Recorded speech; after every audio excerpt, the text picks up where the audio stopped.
السلام علیکم میرے پیارے پیارے سامع بھائیوں اور میری پیاری پیاری سامع بہنوں. آج ہمارا موضوع ہے نماز. میرے پیارے پیارے سامع بھائیوں اور میری پیاری پیاری سامع بہنوں، نماز چونکہ دینی تربیت کا ایک اہم حصہ ہے، اس لیے ہر امت پر فرض رہی ہے. تمام انبیاء اپنی امتوں کو نماز کی تلقین کرتے رہے. قرآن بتاتا ہے کہ نماز قائم کرنے والے فلاح پائیں گے اور اسے ترک کرنے والے ذلت و خواری کا شکار ہوں گے. ایک آیت میں مذکور ہے کہ جب عذاب کے فرشتے جہنمیوں سے عذاب پانے کی وجہ دریافت کریں گے تو وہ اپنے جہنم میں پھینکے جانے کی ایک وجہ یہ بتائیں گے. سورہ مدثر آیت نمبر 43. ترجمہ: وہ بولے ہم نہ تھے نماز پڑھتے. استغفار. دل و زبان سے اللہ تعالیٰ کی معبود تسلیم کرنے کے بعد اس کے سب سے اہم حکم نماز کی ادائیگی سے انحراف ایک طرح سے اللہ تعالیٰ کو معبود ماننے سے انکار کرنے کے برابر ہے. اس لیے نبی کریم صلی اللہ علیہ وسلم نے ارشاد فرمایا، ترمذی شریف کی حدیث ہے، من ترک الصلاۃ متعمدا فقد کفر. ترجمہ: جس نے جان بوجھ کر نماز چھوڑی اس نے کافرانہ روش اختیار کی. استغفر اللہ.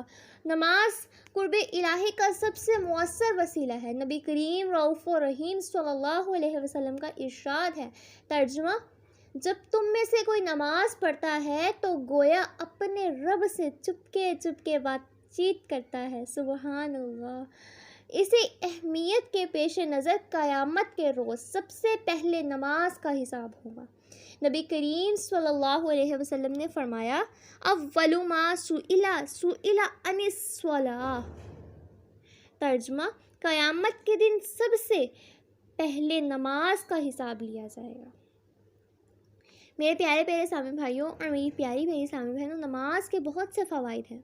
نمبر 1، اللہ تعالیٰ کے سامنے بندے کی دن میں 5 مرتبہ حاضری اس کے دل میں یہ احساس تازہ رکھتی ہے کہ وہ اپنے اللہ کا بندہ ہے. بندگی کا یہ احساس متواتر نماز پڑھنے سے ایک مسلمان کی فطرت ثانیہ بن جاتا ہے اور اس کی پوری زندگی تعمیل احکام کا عملی نمونہ بن جاتی ہے. نمبر 2، دن میں 5 مرتبہ قرب الہی کا احساس مسلمان کو یقین دلاتا ہے کہ اللہ تعالیٰ ہر وقت اس کے ساتھ ہے. یہ کبھی خود کو تنہا محسوس نہیں کرتا. اللہ تعالیٰ کے ساتھ ہونے کا احساس اسے گناہ کے کاموں سے روکتا ہے اور اس کے دل سے ہر قسم کا خوف اور غم دور کر دیتا ہے.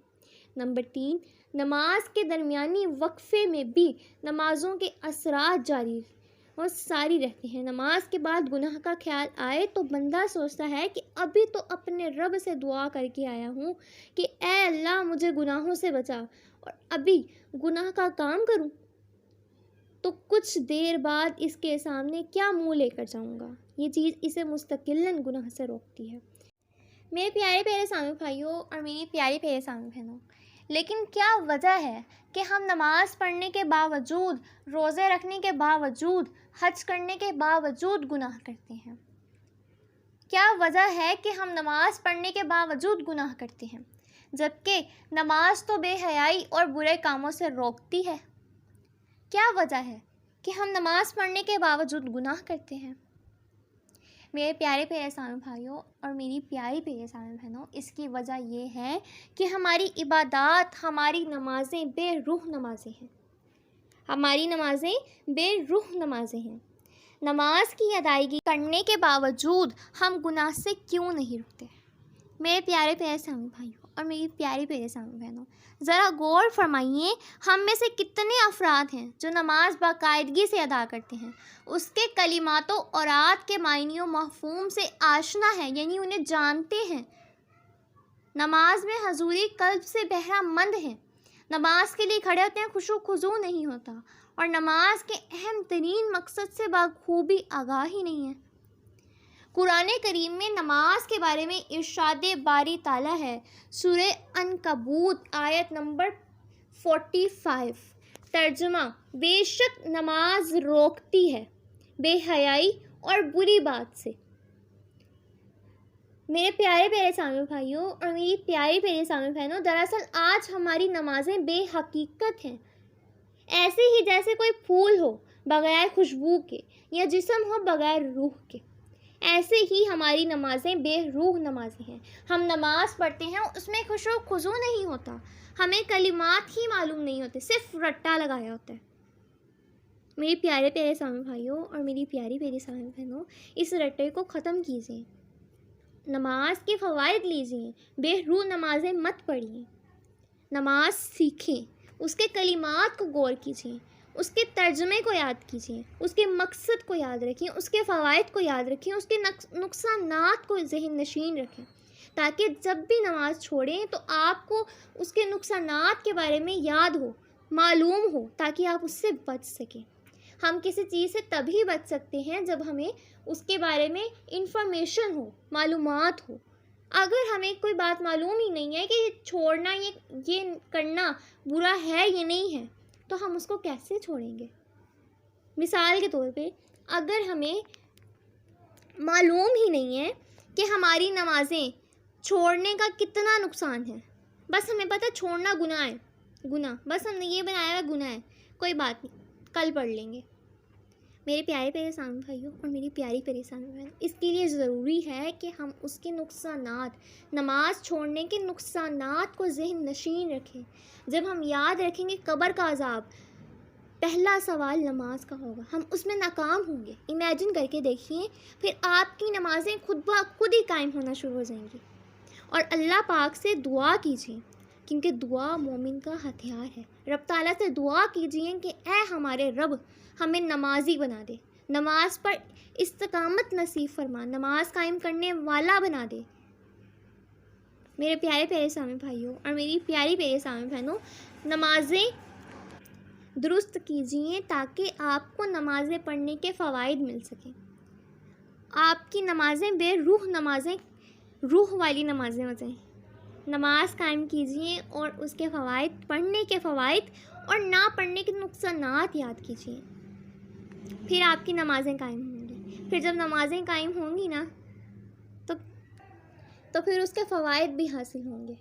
اور یاد رکھیں، خشوع و خضوع کے ساتھ نماز ادا کیجیے، آہستہ آہستہ پڑھیے، نماز کے بارے میں معلومات حاصل کیجیے، فرائض جانیے، نماز کے مکروہات جانیے، نماز کے بارے میں انفارمیشن لیجیے اور تمام فرائض میں زیادہ سے زیادہ غور و فکر کیجیے۔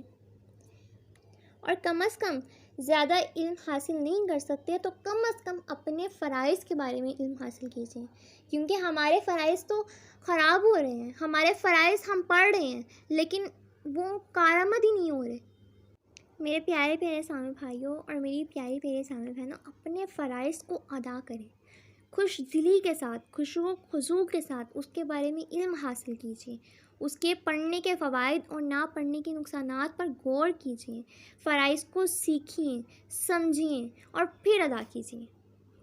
پھر آپ ادا کریں گے تو آپ کے جب فرائض صحیح سے ادا ہوں گے تب آپ کو اس کے فوائد حاصل ہوں گے۔ میرے پیارے پیارے اسلامی بھائیوں اور میری پیاری پیاری اسلامی بہنوں، الغرض یہ کہ نماز کا ترجمہ یاد کیجیے تاکہ آپ کو معلوم ہو کہ آپ رب تعالیٰ سے کیا کہہ رہے ہیں۔ جب آپ کو پتہ ہوگا نا، پھر خشوع و خضوع خود بخود ہی آئے گا۔ نماز کے بارے میں جانیے کہ فرائض کس طرح ادا ہوتے ہیں۔ اب نماز آپ یہ کہیں گے کہ ہم تو بڑے ہیں، ہمیں تو آتی ہے نماز پڑھنی۔ نہیں پیارے پیارے اسلامی بھائیوں اور میری پیاری پیاری اسلامی بہنوں، نماز آنے کے باوجود ہم بہت سی غلطیاں کرتے ہیں، ان غلطیوں کو درست کیجیے، اس کے اعراب درست پڑھیے۔ بہت سے اسلامی بھائیوں اور بہت سی اسلامی بہنیں ہیں بہت غلط الفاظ پڑھتے ہیں، وہ ٹھیک کیجیے اور پھر خشوع و خضوع آئے گا۔ پھر جب نمازیں صحیح ادا ہوں گی، خشوع و خضوع بھی ہوگا، وقت بھی صحیح ہوگا، نیت بھی اچھی ہوگی، پھر آپ کو فوائد بھی ملیں گے۔ اور بے شک و شبہ نماز بے حیائی اور بری باتوں سے روکتی ہے۔ امید کرتی ہوں آپ کو میری ویڈیو پسند آئی ہوگی، آپ نے لائک، شیئر اور سبسکرائب ضرور کیا ہوگا۔ مزید اسلامی ویڈیوز دیکھنے کے لیے میرے چینل کے ساتھ وابستہ رہیں۔ فی امان اللہ، اللہ حافظ۔